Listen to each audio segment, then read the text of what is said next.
حضرت سلیمان بن یسار رحمۃ اللہ علیہ ایک مشہور محدث ہیں۔ ایک مرتبہ حج کے سفر پہ روانہ ہوئے تو راستے میں کہیں کوئی ویرانہ تھا، پڑاؤ ڈالنا پڑا، خیمہ لگ گیا۔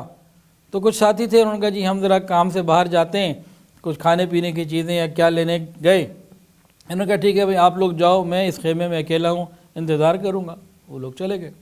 ابھی یہ تنہائی ہے، اکیلے ہیں، اتنے میں کوئی خوبصورت عورت قریب آئی، کوئی گزر رہی تھی، اس نے خیمہ دیکھا تو آ گئی، اندر مرد دیکھا تو اس نے باقاعدہ آواز دی، یہ سمجھے کہ بھئی کہ شاید کوئی فقیر نہیں ہے، بھیک مانگنے آئی ہے، تو اس کو کچھ دینے لگے۔ اس نے کہا نا مجھے اور کچھ نہیں چاہیے، مجھے تو بس وہی چاہیے جو مرد کو عورت سے چاہیے ہوتا ہے۔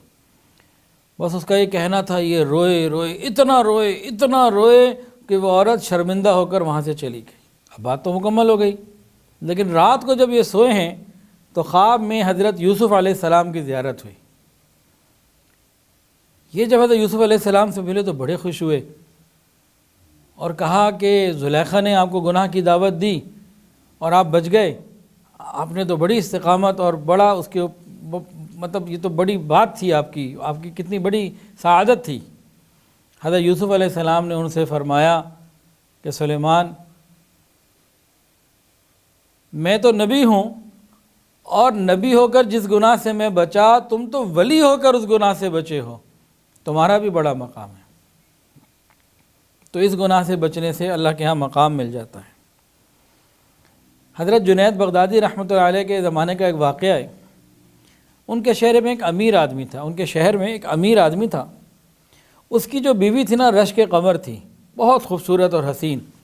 ایک دن وہ اپنی ڈریسنگ ٹیبل پہ بیٹھی بناؤ سنگھار میں مصروف تھی، خاوند بھی موجود تھا، تو بڑے ترنگ میں آ کے کہنے لگی کہ جو بھی مجھے دیکھے میری طمع کیے بغیر رہ نہیں سکتا، یہ نہیں ہو سکتا کہ مجھے کوئی دیکھے اور پھر اس کے اندر کوئی ایسے جذبات پیدا نہ ہو۔ خاوند نے کہا کہ بھئی جنید بغدادی بھی تجھے اگر جنید بغدادی تجھے دیکھ لیں گے نا، ان کو کوئی تیرا اثر نہیں ہونا۔ میں کہا یہ ہو ہی نہیں سکتا کہ زمین کے اوپر کوئی شخص مجھے دیکھے اور میری طمع نہ کرے، یہ نہیں ہو سکتا۔ میں کہا جنید بغدادی نہیں ایسا کریں گے۔ میں کہا اچھا پھر آپ مجھے اجازت دیں کہ میں پھر آزما لیتی ہوں، یہ گھوڑا اور گھوڑے کا میدان ساتھ ہی ہے، پتہ لگ جائے گا کتنے پانی میں ہے وہ۔ خاوند نے کہا ٹھیک ہے جا، جو تو نے کرنا کر لے۔ اب یہ بن سور کے خوب تیار ہو کے گئی، مسئلہ پوچھنے گئی تھی کوئی شریعت کا، اور مسئلہ پوچھتے پوچھتے اس نے اپنے چہرے سے پردہ ہٹا لیا، اور جنید بغدادی رحمۃ اللہ علیہ کی اچانک نظر اس کے اوپر پڑی۔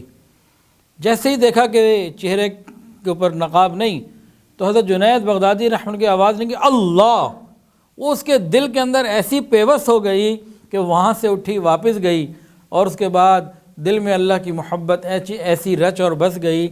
اب وہ سارا دن ذکر اذکار قرآن پڑھتی اور ساری رات تہجد پڑھتی، مصلی پہ کھڑی رہتی۔ اس کا خاوند کہنے لگا کہ جنید بغدادی کا میں نے کیا بگاڑا تھا، میری بیوی میرے کام کی نہیں رہی۔ ایک صحابی حضرت مرشد رضی اللہ تعالیٰ عنہ، ان کو کچھ ذمہ داری دی گئی تھی کہ مکہ کے غریب جو لوگ ہیں، جو ہجرت کے لیے پریشانی ان کو ہو رہی ہے، ان کو ذرا سپورٹ کریں۔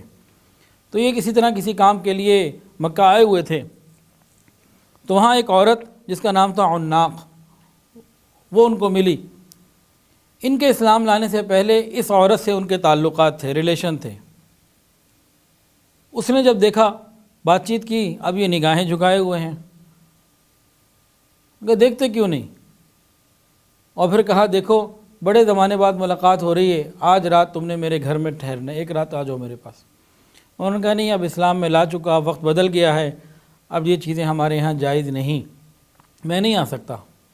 اور جانا چاہا، اس نے کہا دیکھو اگر میری بات نہ مانی، میں شور مچاؤں گی، ابھی کفار مکہ کو اطلاع ہوگی، وہ تمہیں پکڑ کے لے جائیں گے۔ اس کی دھمکی کو بھی سنا اور وہ وہاں سے چلے گئے، اور چھپتے چھپاتے پھر مکہ سے نکل گئے۔ اسلام لانے سے پہلے اور اسلام لانے کے بعد اتنا فرق آ گیا۔ یہ رسول اللہ صلی اللہ علیہ وسلم کی صحبت تھی۔ ایک صحابی ہیں ابو موسیٰ اشعری رضی اللہ تعالیٰ عنہ، فرماتے تھے مجھے یہ بات تو پھر بھی پسند ہے کہ میری ناک میں کسی مردار کی بدبو آ جائے، لیکن یہ بات بالکل پسند نہیں کسی غیر محرم کی خوشبو آ جائے۔ صحابہ کی، تابعین کی تربیت ایسی ہو گئی تھی۔ ایک دفعہ کا واقعہ ہے کہ مسلمانوں کا ایک لشکر خلافت راشدہ کے کسی دور میں عیسائیوں کے کسی علاقے سے گزرا، علاقہ فتح کر چکے تھے، شہر سے گزرنا تھا۔ تو اس وقت کے عیسائیوں نے بھی یہی کیا جو آج کے کر رہے ہیں، جو پہلے بھی ہوتا رہا، آگے واقعات آئیں گے، بلعام باعور کا واقعہ بھی آئے گا۔ تو کیا کیا کہ اپنی عورتوں کو بنا سوار کر آگے کھڑا کر دیا۔ جب جو لشکر کے سردار تھے انہوں نے جب دیکھا کہ ادھر تو راستے میں دونوں طرف انہوں نے لڑکیاں کھڑی کر دی ہیں، تو انہوں نے قرآن مجید کی ایک آیت پڑھی، قل للمؤمنین یغضوا من ابصارہم، مومنین مردوں سے کہہ دیجئے کہ اپنی نگاہوں کو جھکا لیں۔ پورے لشکر نے صرف ایک آواز سن کے یہ آیت کا یہ حصہ سن کے آنکھیں جھکا لیں۔ پھر جب یہ لوگ کسی وقت مدینہ پہنچے نا، تو اہل مدینہ نے پوچھا آپ اس شہر گئے تھے تو اس کی عمارتیں کیسی تھیں، کیسا تھا وہ شہر؟ انہوں نے کہا ہمیں تو امیر کا حکم آیا آنکھیں جھکا لو، ہم نے سارا شہر ایسے ہی گزار دیا، ہم نے دیکھا ہی کوئی نہیں کہ وہاں کیا تھا اور کیا نہیں تھا۔ پاک دامنی ہمیشہ عزتیں دیتی ہے۔ حضرت یوسف علیہ السلام کا واقعہ بہترین ہے۔ بھائیوں نے کنویں میں ڈال دیا، بکتے بکاتے عزیز مصر کے ہاں پہنچے، وہاں وقت کی ملکہ نے گناہ کے لیے بلایا، پکارا، ان کا میں تو اللہ سے ڈرتا ہوں۔ پھر مشقتیں اٹھائیں، تکلیفیں اٹھائیں، بہرحال ایک ایسا وقت آیا کہ ان کی پاک دامنی اور تقوی کے اوپر اور صبر کے اوپر اللہ رب العزت نے ان کو خزانوں کا مالک بنا دیا۔ ان کے ماں باپ نے، بھائیوں نے انہیں سجدہ کیا۔ یہ سب عظمتیں اللہ رب العزت نے عطا فرمائیں۔ وہ ملک جہاں اپنا رشتہ دار کوئی نہیں، ووٹ بینک کوئی نہیں، بینک بیلنس کوئی نہیں، اپنی پارٹی کوئی نہیں، سیاسی بیک گراؤنڈ کوئی نہیں، کچھ بھی نہیں، اللہ نے وہاں کی بادشاہت دے دی۔ کیوں؟ تقوی، صبر، پاک دامنی۔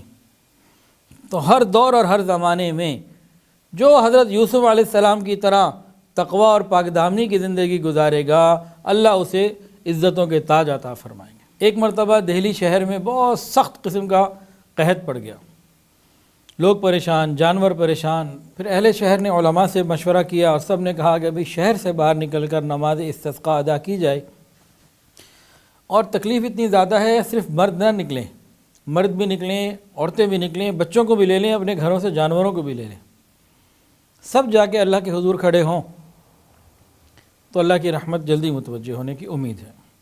یہ آئے، نماز استسقاء ادا کی، دعا مانگ رہے ہیں، گھنٹوں گزر گئے، ظہر کا وقت آ گیا، کوئی بادل کا نشان نہیں۔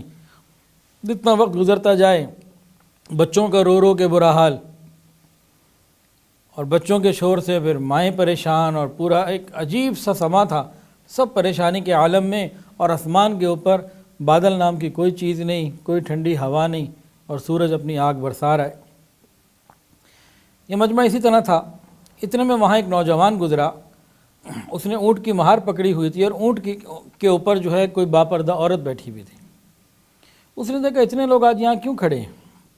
نوجوان آیا، پوچھا تو اسے کیفیت معلوم ہوئی کہ وہ سب نماز استسقاء کے لیے آئے ہوئے ہیں اور دعائیں کر رہے ہیں، صبح سے ابھی تک کوئی کا حل نہیں نکل رہا۔ تو وہ نوجوان واپس گیا اور اونٹ کے اوپر جو عورت بیٹھی ہوئی تھی نا، اس کی چادر کا ایک کونا اس نے پکڑا اور ہاتھ دعا کے لیے بلند کیے۔ ابھی اس نے دعا کے لیے ہاتھ پھیرے ہی تھے مکمل کر کے کہ آسمان کے اوپر حالات بدلنے شروع ہو گئے، ہواؤں میں خنکیاں آنا شروع ہو گئی اور بادلوں کے آثار نظر آنے لگ گئے، ایک ماحول بننے لگ گیا۔ تو جو وقت کے علماء تھے انہوں نے ابھی تو دیکھا تھا اس نوجوان کو اور اس کے سوال کو اور واپس جانے کو، وہ دوڑے اس کے پاس گئے، اے نوجوان تو کیسا مستجاب الدعوات ہے، کیا تو نے یہ عمل کیا ہے؟ ہم تو اتنے لوگ صبح سے دعائیں کر رہے ہیں، کیا کیا ہے تو نے؟ کیا مانگا ہے؟ کیسے کیا تو نے؟ اس نے کہا بھئی میری تو اپنی ذاتی کوئی بات نہیں، اونٹ کے اوپر جو عورت بیٹھی ہے باپردہ، یہ میری والدہ ہے، اونٹ کے اوپر جو عورت بیٹھی ہے یہ میری ماں ہے، میری والدہ ہے۔ میں نے تو بس اتنا کیا کہ اپنی ماں کی چادر کے کونے کو پکڑ کے اللہ سے صرف اتنا عرض کیا تھا، یا اللہ میری ماں ایک پاک دامن عورت ہے، اس کی پاک دامنی کا اگر آپ کے ہاں کوئی مقام ہے تو اللہ شہر والوں پر رحمت فرما دے۔ تو پاک دامن کے اوپر دنیا میں بھی آسانیاں اور آخرت میں بھی آسانیاں۔ ویڈیو کے نیچے سبسکرائب کے بٹن پہ کلک کریں، بیل کے آئیکن پہ کلک کیجئے تاکہ ہر نئی ویڈیو کی نوٹیفیکیشن آپ کو مل جائے۔